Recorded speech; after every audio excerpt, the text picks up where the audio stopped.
Hello, and welcome to The Advantage Investor, a Raymond James Limited podcast, a podcast that provides perspective for Canadian investors who want to remain knowledgeable, informed, and focused on long-term success. We are recording this on April 2nd, 2024. I'm Chris Cooksey from the Raymond James Corporate Communication and Marketing Department, and today Susan Latremoy, co-founder, Next Chapter Lifestyle Advisors, joins the podcast.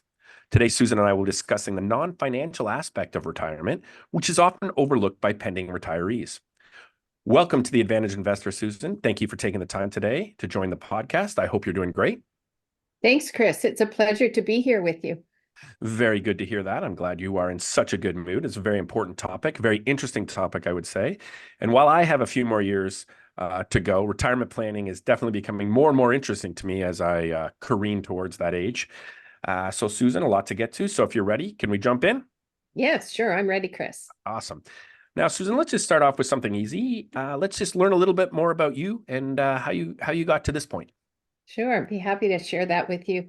So I was a financial advisor for 38 years, working at three different firms actually throughout my career. For the majority of the time that I was in the industry, I was working with high net worth clients. So people that had affluence, either because they had been very successful in their careers or professions, or because they were business owners.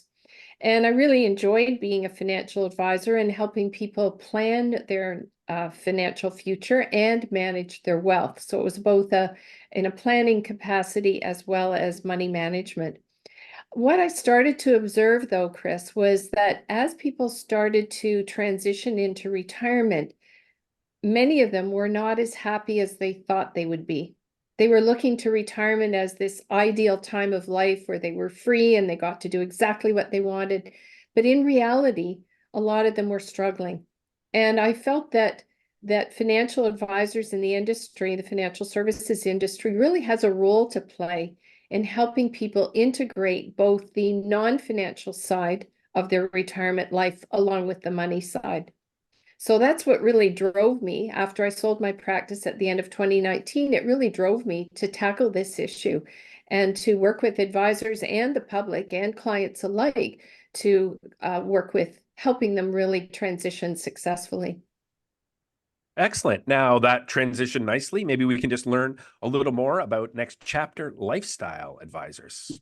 So Next Chapter Lifestyle Advisors is our company, which I co-founded and partner with Marianne Osher, who I met when we were both part of the Retirement Coaches Association. So this is a body in the US that certifies and licenses retirement coaches and is a place that we all gather when we're solving the future needs of retirees from a non-financial perspective. So we met and we decided that Next Chapter Lifestyle Advisors would be the ideal vehicle to work with both the financial services industry and with the public.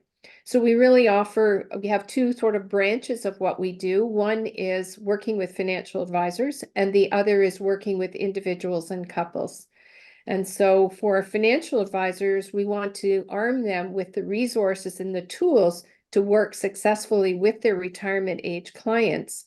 And for clients, we want to offer a place that they can go to really understand what's next for them, to help them design their ideal next chapter. Doesn't have to be retirement in the traditional sense of the word, which if you look in the dictionary, retirement actually means to put out of use, and nobody wants to be put out of use. No, That's absolutely not. So what is your next chapter? And that's the piece that we fill in when we're working with people.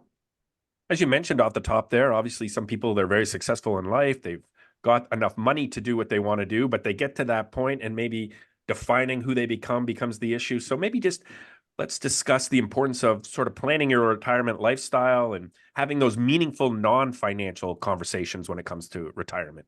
Yes, exactly. Well, you made a good point when you talk about people that have been successful in life and in their careers, because what we found is there's a correlation between how successful they are and how much of a struggle retirement is. Surprisingly enough, you'd think that if you were successful in career and life, that retirement should be easy. But actually, we found on the contrary, the people that have been used to being in the limelight, to being the go-to person, having that power, being responsible, directing teams and clients and so on. When all of that is stripped away, they really struggle with who they are. And so if you know, contrast that with somebody who's had a very boring, let's say, factory job where they've just been putting a widget in a box every day for 40 years, I'm sure they are delighted to retire and to do whatever is next, regardless. So you mentioned that success doesn't always translate into success in retirement. So that was really a wake-up call for many people to realize that the two that success doesn't automatically happen in retirement. So we want to really tackle that issue with people and help them make sure that their whole life, their whole next chapter is as successful as their career once was. Probably has to be a difficult transition potentially for someone if you're used to having your emails answered right away or that phone call returned, and maybe they notice it takes a little longer. So that definition of who you are as a person, I would imagine, becomes very important. Exactly, exactly. And that's one of the pitfalls that we find that when we're working with people, and we've sort of condensed the number of pitfalls into a little acronym which we call SIPs. It doesn't mean that retirement is all about sipping coffee, but it does stand for some of the pitfalls, some of the issues that people face.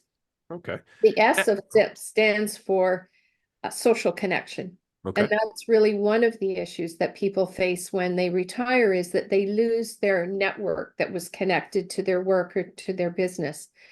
And they often think that because they worked with somebody that they're going to become lifelong friends. But what they often find is that those friendships sort of fall by the wayside after 6 months or a year, because there's no longer that connection that they have to the work or to the goals that they were achieving when they were with that person.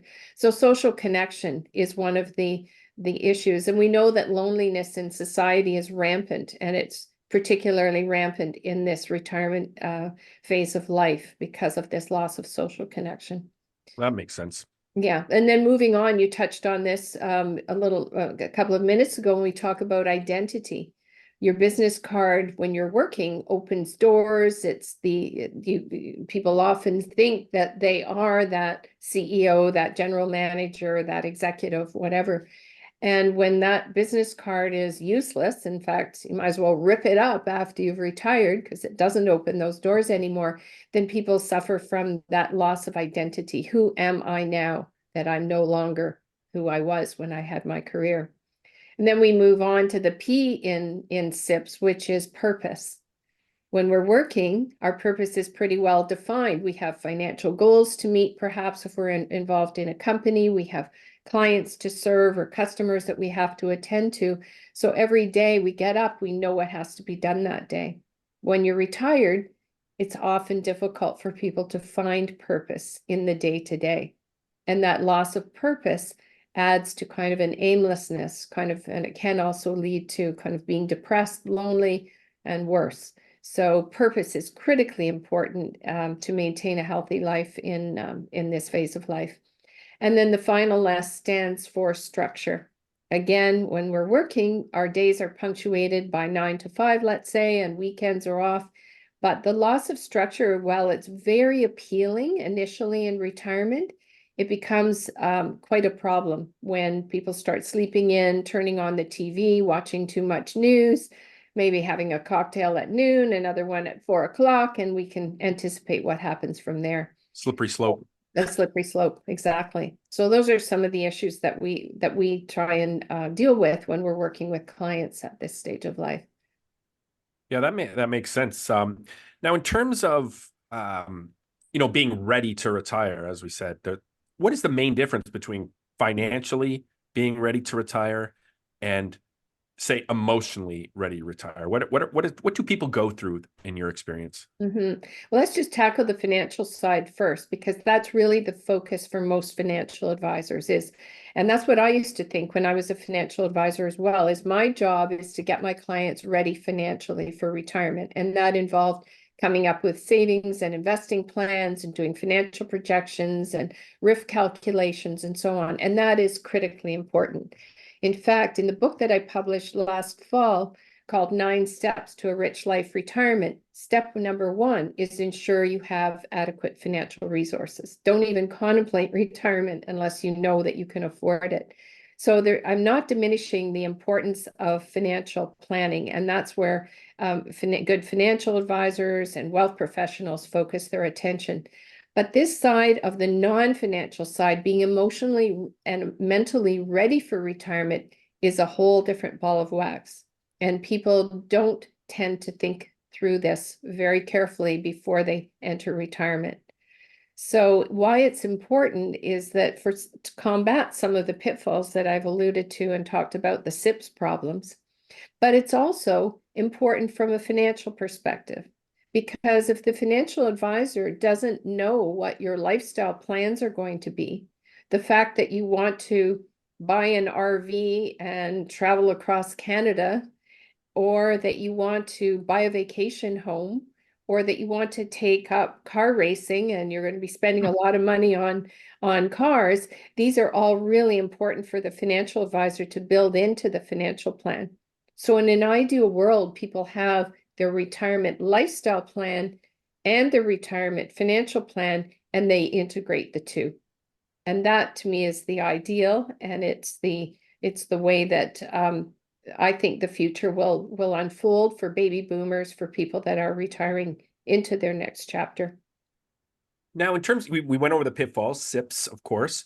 Now, how do you work with someone to make sure, I was going to say their SIPs are looked after, but that sounds like a little too drinky to me. But like, how do you acknowledge the SIPs as you outline them to plan for this? Right. So at Next Chapter Lifestyle Advisors, we actually have created a 5-step process. And the first step is that we ask our clients to do a behavioral assessment, which then I interpret and give them back really a reading on who they are at this stage of life. Because let's face it, when you're young, you often go into a career path or something that means that a lot of your hobbies and interests kind of fall by the wayside as you focus on career. So at the retirement stage of life, it's really important to get back to that essence. Who are you? What are your interests? What are your capabilities? What motivates you? What are your priorities at this stage of life? And once we uncover that, then there's a lot of work that we do with our clients to dive deep into what's inside them. For example, I had a recent client who on the behavioral assessment, which is called Success Finder, scored very high in the humor category. And he was very presentable. And I said to him, have you ever thought about acting, modeling, whatever? And then when he started to do this deeper introspection, he realized that all his life he'd wanted to write a comedy show, write comedy scripts, but he'd never done it because his career was always front and center. So here he was at 65 years of age, uncovering something about himself, which had always been there, but he'd never had a chance to pursue. And this is what we find when we're working with people. Some people, it's maybe writing that there's a book inside them. For some, it's volunteering. For some, it's getting their fitness and their health back, and they're going back to the gym. For many, it's self-development, taking courses, studying something. So it could be any number of things, but we help people get in touch with that's inside them. And then we help them make a plan. And the model that we use for the planning is called your happiness portfolio for retirement. And it consists of 8, let's call them asset classes, just like a financial portfolio. And like a financial portfolio, the happiness portfolio should be balanced and diversified. So we look at the 8 areas of life, all non-financial. We don't do any financial work ourselves, and we help them plan this happiness portfolio for retirement. And then people come out of it saying, I really am going to put my name forward for a board seat, or I'm going to sign up to volunteer, or I'm going to go back to school, or I'm going to join a gym. And we hold them accountable, because I've seen too many plans get filed in the bottom drawer, never to be seen again. And we really want our clients to thrive in this stage of life. So we want to really help them get on with what it is they've declared they want to do. But the whole process really ends up with people being exuberant about their next chapter and having a detailed plan that they can follow to keep them on track. Of course, you can always course correct. That's not cast in stone.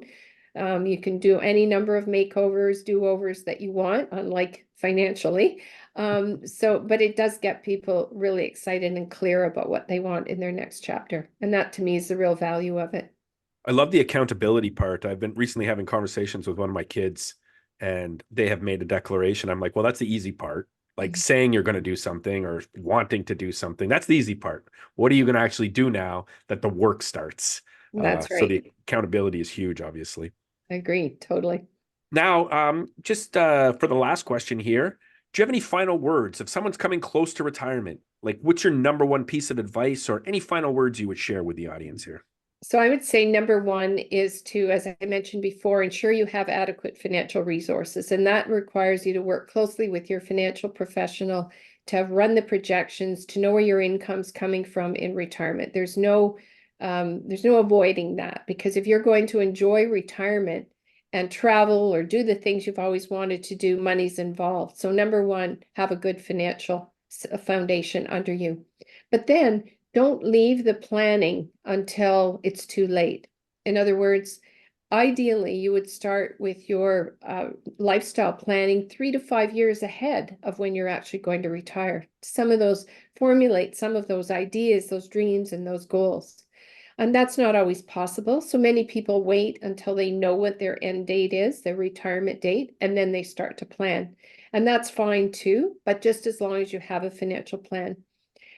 So other people go off into what we call the retirement honeymoon phase, which is that beautiful time of life where there's no alarm clock, no boss, your time's your own. It's a life of freedom. And that is wonderful. It's a great way to recharge and rejuvenate after probably maybe some cases 30, 40 years of a career. But the issue is the honeymoon, like all honeymoons, and you know, Chris, you've been married, you are married. They don't last forever. So once the honeymoon is over, then people start to say, now what? And that's where this issue of retirement lifestyle planning becomes so important.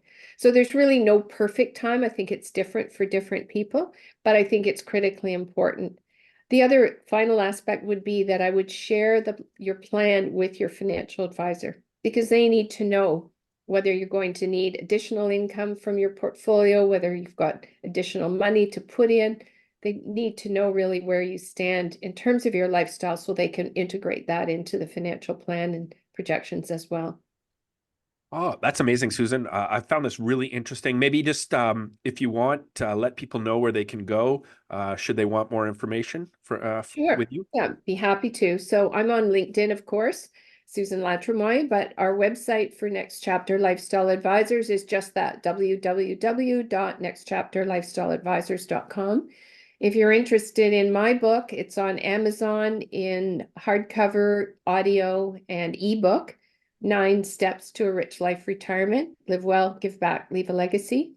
And the other book that I mentioned is my business partner, Marianne's book, Your Happiness Portfolio for Retirement. It's not about the money. And that's also on Amazon in those 3 versions as well. So lots of ways to connect with us. And we be delighted if people do want to contact us and just have a chat about what their retirement lifestyle plan looks like and see if they need some help getting there. Well, I really appreciate your time, and I want to thank you for sharing all these great tips with our listeners today. Thank you for your wisdom, and I hope we can do this again in the future. Maybe we'll drill down deeper in some of this stuff. But thank you very much. Great, Chris. Thanks. It's a pleasure to be here. Reach out to us at Advantage Investor Pod at raymondjames.ca. Subscribe to the Advantage Investor on Apple, Spotify, or wherever you get your podcasts. Please contact your advisor with any questions you have. On behalf of Raymond James and the Advantage Investor, thank you for taking the time to listen today. Until next time, stay well.